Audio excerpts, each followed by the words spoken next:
كما صليت على إبراهيم وعلى آل إبراهيم إنك حميد مجيد اللهم بارك على محمد وعلى آل محمد كما باركت على إبراهيم وعلى آل إبراهيم إنك حميد مجيد عن عبد الله بن مسعود رضي الله عنه قال قال رسول الله صلى الله عليه وسلم لا تشتروا السمك في الماء فإنه غرر رواه أحمد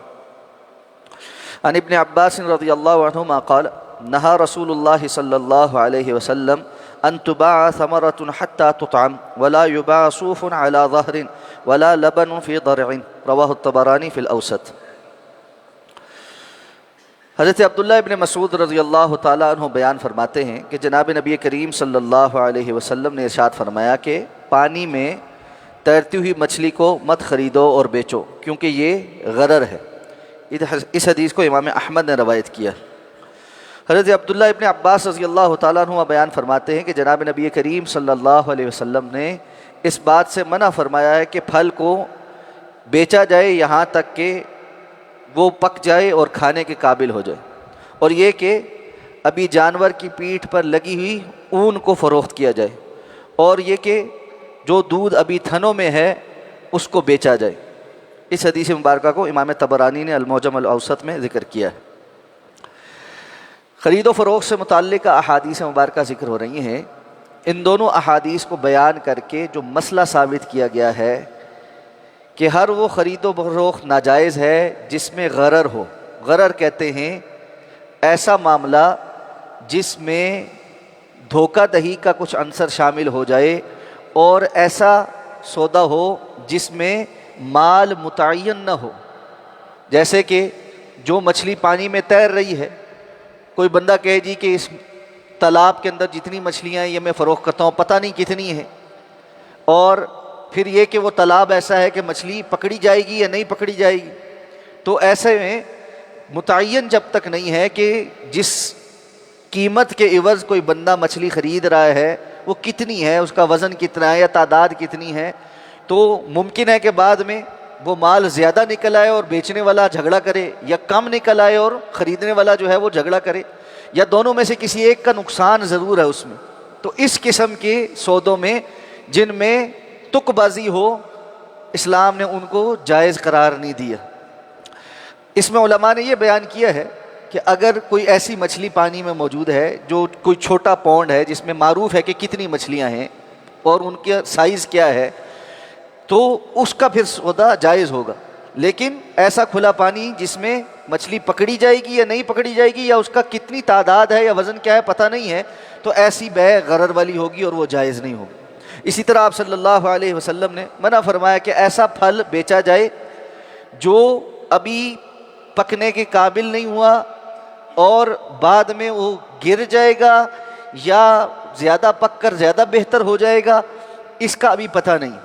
وگرنہ اگر پھل پک کر تیار ہے اور سامنے درخت پر نظر آ رہا ہے پھر اس کو فروخت کیا جا سکتا ہے۔ جیسے کہ بسا اوقات انسان باغ میں جاتا ہے اور باغ میں جو تیار پھل ہے اس کا سودا کرتا ہے،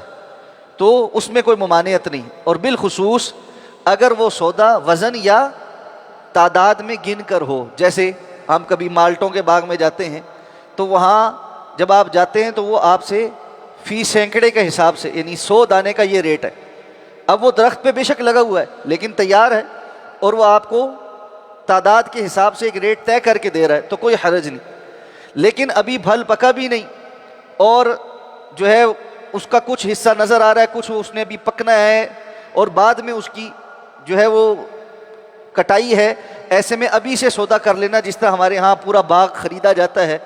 تو اس قسم کی جس میں غرر بڑا واضح ہو جائے، کہ جس میں یہ گیم آف چانس بن جائے کہ تکا لگ جائے، لگ گیا تو بڑا پروفٹ ہے، نہیں لگا تو نقصان ہے، اس قسم کی بیع کو اسلام نے جائز نہیں قرار دیا۔ اسی طرح آپ صلی اللہ علیہ وسلم نے فرمایا کہ جانور کی پیٹھ پر ابھی اون لگی ہوئی ہے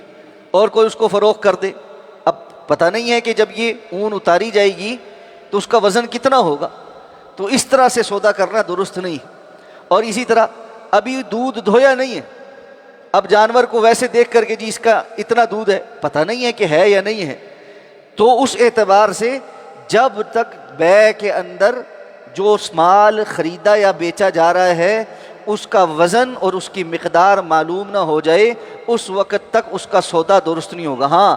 وزن یا مقدار کے اندر ایک معروف قسم کی کمی بیشی بسا اوقات ہوتی ہے، یعنی کسی بندے نے کوئی مال خریدا ہے، جیسے کھجور وغیرہ ہوتی ہے یا چلغوزہ ہوتا ہے یا کشمش ہوتی ہے، اس میں جس وقت اس نے خریدا ہے تو خریدار کو پتہ ہوتا ہے کہ کچھ عرصہ میں جب اس کو رکھوں گا، یہ جب خشک ہو جائے گا تو اس کا وزن کچھ کم ہو جائے، وہ معروف ہے، وہ پتہ ہے کہ اس کے بغیر کام ہی نہیں ہے، تو پھر وہ غرر نہیں ہے۔ لیکن غرر اس وقت ہے جب کسی چیز کے اندر بالکل جوئے والی کیفیت پیدا ہو جائے، لگ گیا تو چھکا ہے، نہ لگا تو بہت بڑا نقصان ہے۔ اس قسم کی کیفیت والی جو بے ہے وہ جائز اور درست نہیں ہے، اور اسی کے اندر آپ اس کو شامل کر لیں جس طرح ہمارے یہاں لاٹ کا سامان آتا ہے، وہ کہتا ہے جی یہ پورا لیپ ٹاپوں کا ایک ڈھیر ہے یا موبائلوں کا ڈھیر ہے،